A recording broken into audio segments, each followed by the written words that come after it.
Here's a PETA Podcast update on NIH's funding of foreign labs. In December 2022, PETA exposed filthy makeshift cages covered with a tarp where the Caucaseco Scientific Research Center, Caucaseco, and the Malaria Vaccine and Development Center kept monkeys for use in malaria experiments and other violations of Colombian law and NIH policy. Following our investigation, Colombian authorities investigated and shut down the lab, seized all 108 monkeys and 180 mice who are now safe, filed against Caucaseco, including for lacking permits to experiment on monkeys or capture squirrel monkeys and causing harm to wildlife. The Colombian Comptroller General audited the pair's contracts with a local funding agency and found several irregularities that warrant legal action. In addition, this official requested a refund of at least $157,000. Criminal charges may also be on the way. Finally, on July 5th, the National Institutes of Health cut their funding from U.S. taxpayers. Keep in mind that already $17 million was paid to Caucaseco, just one of nearly 800 foreign labs being funded hundreds of millions from NIH. So this Colombia case is just the first step, and it started with a whistleblower's call to PETA. We reprised the episode from January 2022 that kicked off the story on the PETA Podcast.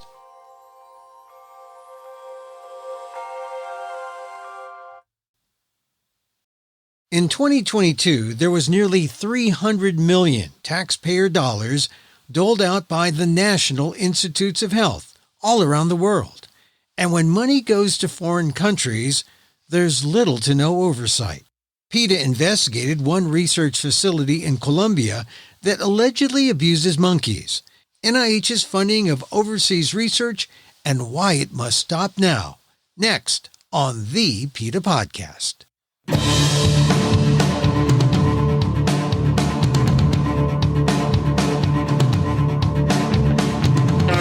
Welcome to the PETA Podcast.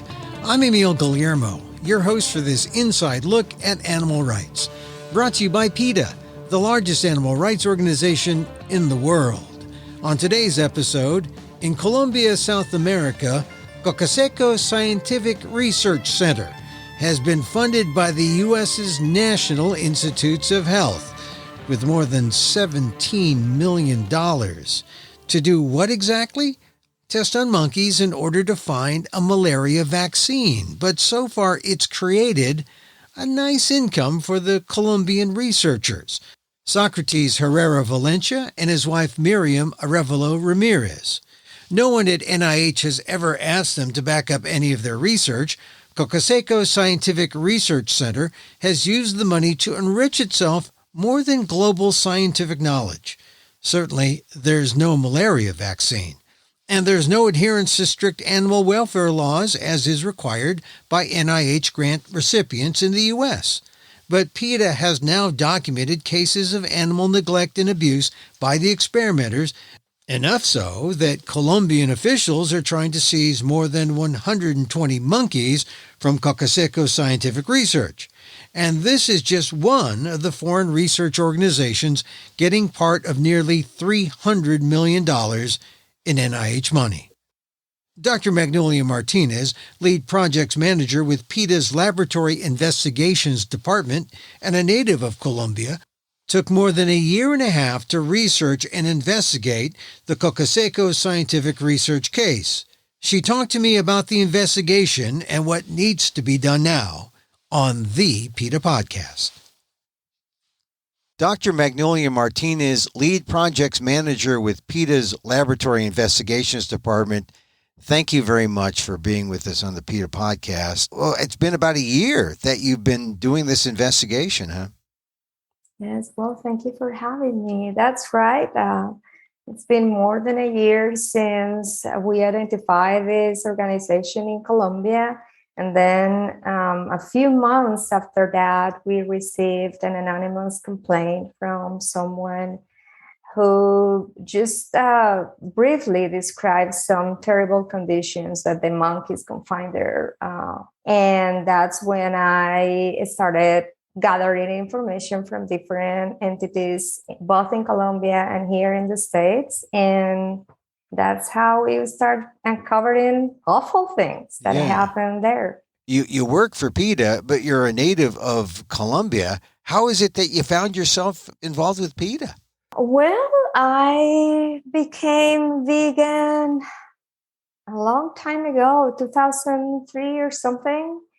And since then, I decided that I would focus my life on, fighting for animals. And so I started volunteering with different organizations. In 2011, I moved to the States. You are a PhD from Colombia. I'm from Colombia, but my PhD is from Mexico. And about 15 years ago, I decided that I wanted to work for animals. And in 2019, I applied for a job at PETA, and I got really lucky that I was able to get it. And that's how I am here. And you said it really began when you devoted your life to animals. It was like love at first bite. You became vegan, and that's how the change happened. Yes, I became vegan because I adopted a stray dog whose name was Rita Margarita Martinez. And that happened in Mexico, in Mérida, Yucatan, Mexico. And through, my life with her, I just learned. I realized that, oh my gosh, I can't, keep eating and worrying animals. And that was mostly overnight, I think. And I decided from now on, that's going to be my life, working on behalf of animals. And so you were fortunate to be able to merge your love for animals and your research skills. I mean, your PhD is in what now? What discipline? Environmental sciences. And I started because I wanted to be an activist with information. I didn't want to be only like a passionate activist, but someone who has the information and kind of the academic power to, do outreach, basically. Yeah. So you wanted the passion, but you also wanted the facts. Yes. And so this was a unique story. Explain to us what the Caucaseco Scientific Research Center and all its affiliated organizations. Explain to me what that is, where it is, and what they're about, because they're the focus of your investigation. Exactly. So we're talking about this married couple, Sócrates Herrera and Miriam Arevalo, and they, after working for some years at a prestigious local university in Colombia, on malaria research, they decided to set up their own research center. And then they started setting up other organizations, which they present as a consortium.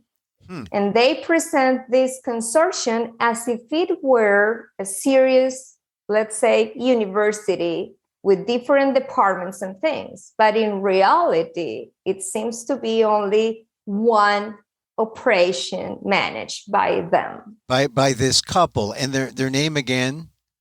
It's Sócrates Herrera Valencia and Miriam Arevalo Ramirez. So it's this couple. They are essentially entrepreneurial PhDs, right? And they've started this Caucaseco Scientific Research Center. They start spawning all these other offshoot organizations, and it becomes a research conglomerate. How does it gain credibility? Can people just do that and say, we're a research conglomerate in Colombia? Well, that's interesting, because actually Sócrates Herrera doesn't have a PhD degree. He took a 4-week course on immunology. Now, his wife has a PhD, but the guy, Socrates, presents himself as this expert on all kind of, malaria issues when he's actually just the person who took a 4-week class.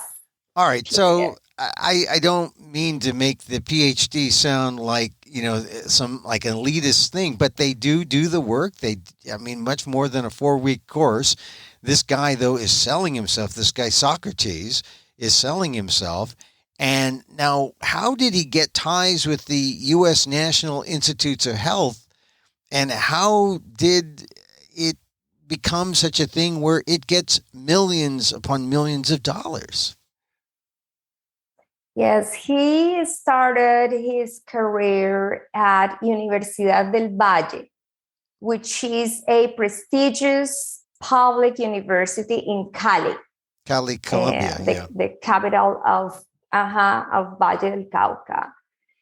Since he started there, he got more than $4 million while he was working for Universidad del Valle. So that set him up, let's say, for success with the NIH because he was supported by this public, serious institution, right?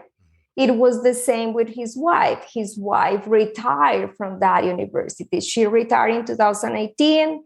Socrates left the university, apparently under not very clear situation, in 2012.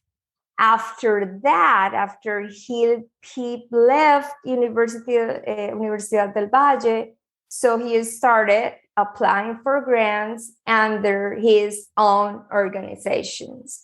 So that's how he got it. And once he got the first grant, it's just a matter of repeating the same project and getting more money. And it worked with the NIH, the National Institutes of Health here in the U.S. How many millions of dollars has NIH funded this group? So far, more than 17 million. 17 million. Okay. And so how did it come to the attention that something might be wrong with that 17 million of funding coming from the U.S. National Institutes of Health to this Colombian-based organization? Part of the information we uncovered was an inspection report from a regional environmental agency in Cali. They inspected this place in November 2021. And they found that the monkeys were confined in a makeshift pen made out of metallic fence and plastic sheets. Now, the thing is that happened in 2021. Only now that we started, communicated with the authorities, is that this information, we were able to make this information public and let the NIH know. So that's how they learn. They basically been funding this organization for almost 2 decades without knowing not even where the monkeys came from, that they may be capturing illegally the monkeys, that they didn't have any permits to experiment on them. They didn't have any permits to breed them, and they didn't have any permits to get any product from these monkeys. Well, wait a minute now. NIH has given these people $17 million. It sounds like these Colombian researchers at the Caucaseco Scientific Research Center were just looking at the NIH like some kind of ATM machine or something? Exactly. Well, they were receiving this millions of, American taxpayer money. They set up other businesses, including a construction company for the son, who is an architect, and a kind of a store, a laboratory equipment store for Miriam's brother. And apparently they built this huge house next to the Caucaseco campus. According to witnesses, even the domestic staff they have in their own house is paid with this money from the NIH and Colombian funding agencies. All right. So but it goes back to the abuse of the small monkeys, and they're called the owl monkeys. And describe their situation, because from the things that I've read, it sounds like these owl monkeys are actually imprisoned by this Caucaseco Scientific Research Center. So these tiny monkeys, who are listed as vulnerable species by the Colombian government, lived in a pen that is made of the fencing, metallic fencing, like a chain link fencing, and it's covered by plastic sheets. The cages are totally nasty. These monkeys are living in their own feces. And according to the video and the pictures we received, not only from the environmental regional agency, but from whistleblowers, even the containers where their food is, and the water containers are soda bottles, Emil. They are used soda, like you can see the Coke label in the bottle with these, monkeys are receiving the water from. You can see the fungus. You can see even on the plastic sheets that are like on what would be like the roof of this place. You can see things that appear to be dead animals. They have even a stove connected through bamboo, like a bamboo tree, like a piece of a bamboo tree, and it's connected to the quote unquote ceiling of this place. In other words, the conditions are unsanitary and totally dangerous.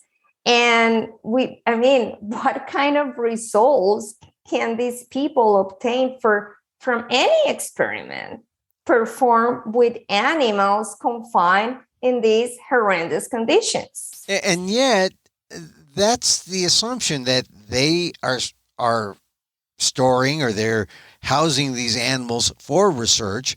What does the NIH say? And did they know anything about the conditions that the animals were in for this research that they're funding, to the tune of millions of dollars? Well, the NIH heard about this findings in December 21st, and the Office for Animal Welfare within the NIH already replied to us saying that this information is under review.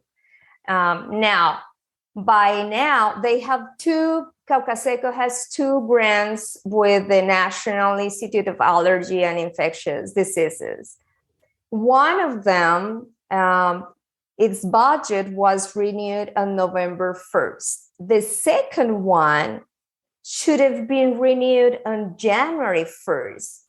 By now, if you check the database now, that second grant is not listed anymore. So we want to think that someone within the NIH thought, okay, let's take this information into consideration and perhaps review something, and let's not list that second grant on the website yet, but we are still waiting for confirmation that they are not going to renew that grant, and that they are canceled the other one that was just recently renewed in November. What does this say about the kind of oversight that NIH has on the projects that they fund internationally, like this one in Colombia? It appears as if they have no oversight at all. That's the big problem here, Neil. All the organizations within the United States that receive money from the NIH are required to self-report any violations to the guidelines to use animals in laboratories. They are also inspected at least once a year by the USDA, the Department of Agriculture. That happens in the United States. all the organizations outside the United States that receive money from the NIH have no requirements at all. They sign a paper, literally, they sign a paper saying, yes, we are going to follow the rules. Yes, we are going to, meet all the requirements from your guidelines, and that's it. There are no oversight at all. And it could also mean that, if they do no research or if it's bad research, they don't really care, it sounds like, at NIH. They just give the money and whatever happens, happens. That's sort of what it sounds like. Exactly. Anything that they report to the NIH, right now, there are no actions at all from the NIH to confirm that information is true. That what they said that the experiments they performed, the way they did it, and the results they got are true. The NIH really doesn't bother. It's like, okay, I received the report, and we received the application again. Let's renew the grant. Let's give more money. But they really don't care about what's going on. And so this would appear to be a waste of money in terms of U.S. taxpayer dollars through NIH to this Colombian research organization. But now, how many other universities around the world are like this group, this Colombian group? And how many universities around the world did this Colombian research group collaborate with? Or were they just solely, focused on Colombia? No, that's the thing. We are talking about very important, prestigious organizations here in the States that have collaborated and published with these people. And not only here, but around the world. We're talking about 40 organizations, around 4 organizations that have collaborated with them. And we're talking about almost 800 institutions outside the United States that receive money from the NIH. We're talking about more than 287 million in the past fiscal year. And those organizations have no oversight at all from the NIH. Wow. And you said that this group, this Caucaseco research group in Colombia, they're publishing papers from other people. It sounds like, does any of this research amount to anything in terms of any value to humans, or is it just research for research's sake and a waste of money?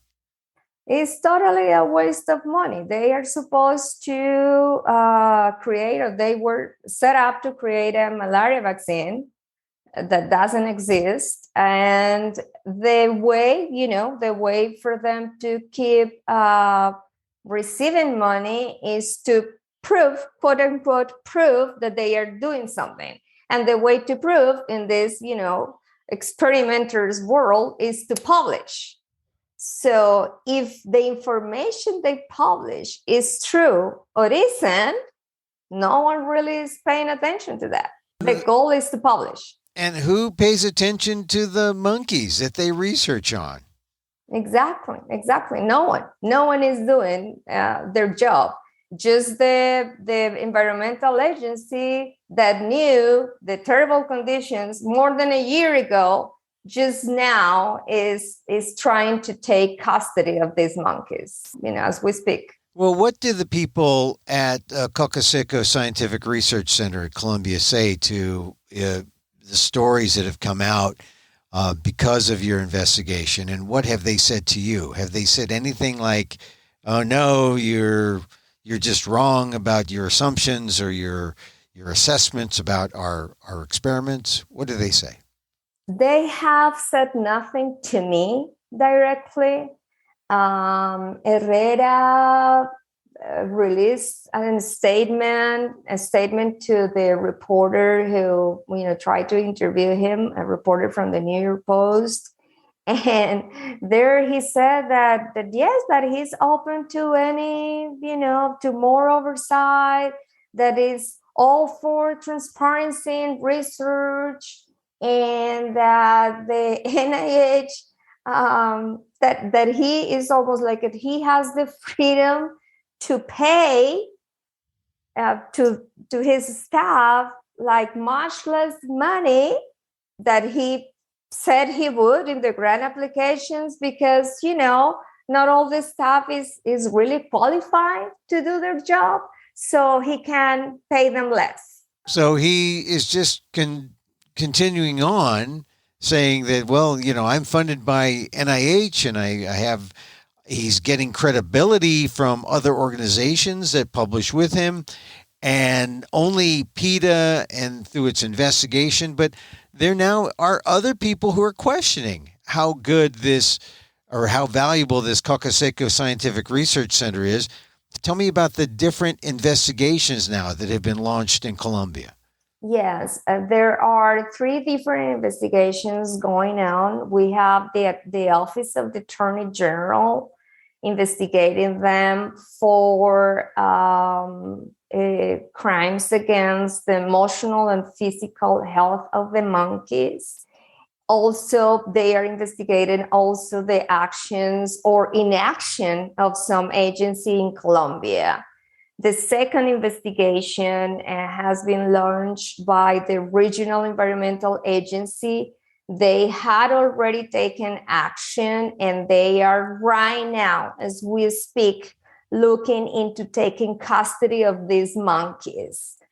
And the third investigation has been launched by the Colombian Ministry of Science, Technology, and Innovation that has been funding them for decades too. And they are saying that they are going to demand some responses from Herrera and Arevalo, and they are going to improve their oversight procedures and requirements. Now, that's in Colombia, but what is happening in the United States? Anything? I mean, the news is just sort of breaking the last week or so that this company, this research organization, Caucaseco Scientific Research Center, has been involved in this sort of thing. But what would be the appropriate action here in the United States? Well, of course, we want the Office of Animal Welfare within the NIH to investigate the treatment of the monkeys. We want the Office of Research Integrity to investigate into the allegation of mishandling of human samples, of lack of ethics committee, and we want the NIH to stop the funding right now. They have to audit all the money that they have given to these people, and they have to demand the reimbursement, the refunding of this money, of course, and stop funding it right now. I mean, it can't be that it's more than $17 million. They have all the information in their hands because we provided with all the supportive documents of all the information that we provided. They have the documents when they can, just check and read, and they'll see that all the evidence is there. So they have to stop the funding right now.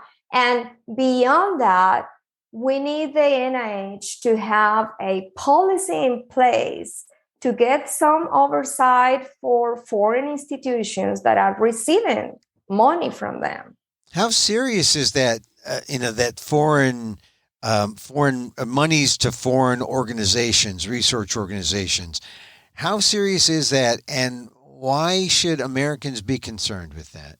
American taxpayers are paying organizations millions of dollars, and some of these organizations, like Caucaseco, may be breaking the law. And no one is paying attention. And why American taxpayers should fund these kind of organizations? It really doesn't make any sense. Why are we giving money to these organizations that are breaking the law. In this case, it's not only Caucaseco is breaking Colombian law, and that's why these investigations have been launched. But what's going on with the 707 organizations in other countries that are receiving American money? We don't know. No one knows. Well, you have spent about more than a year and a half on this Caucaseco investigation.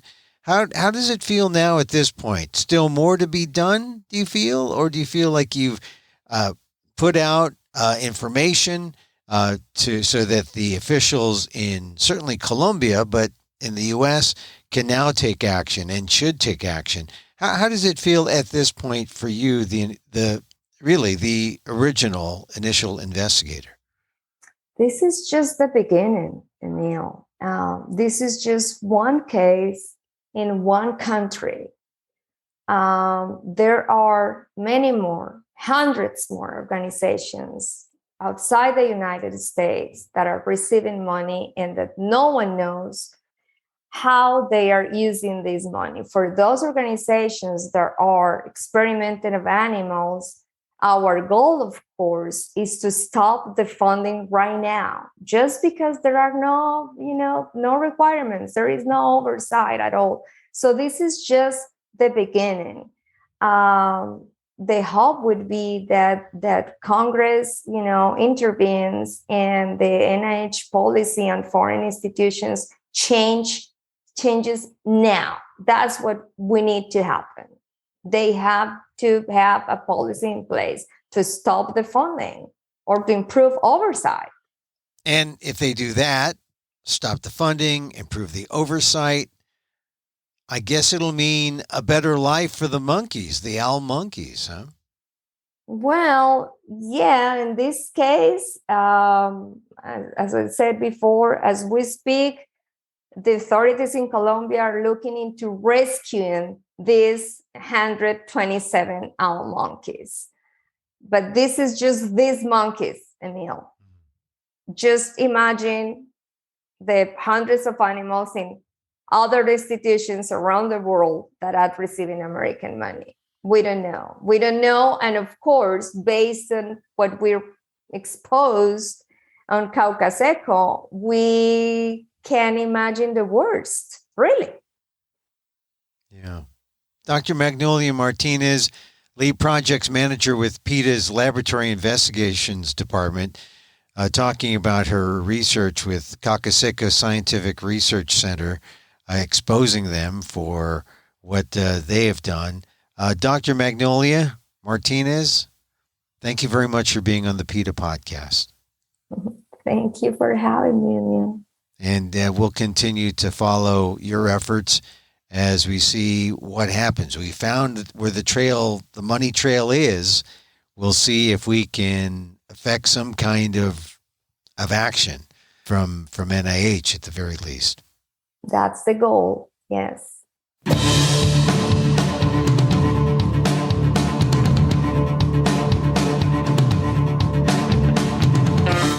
Dr. Magnolia Martinez, lead projects manager with PETA's Laboratory Investigations Department and a native of Colombia.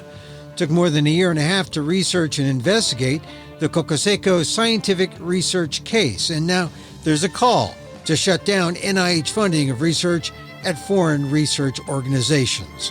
Find out more, go to the show notes, or go to PETA.org.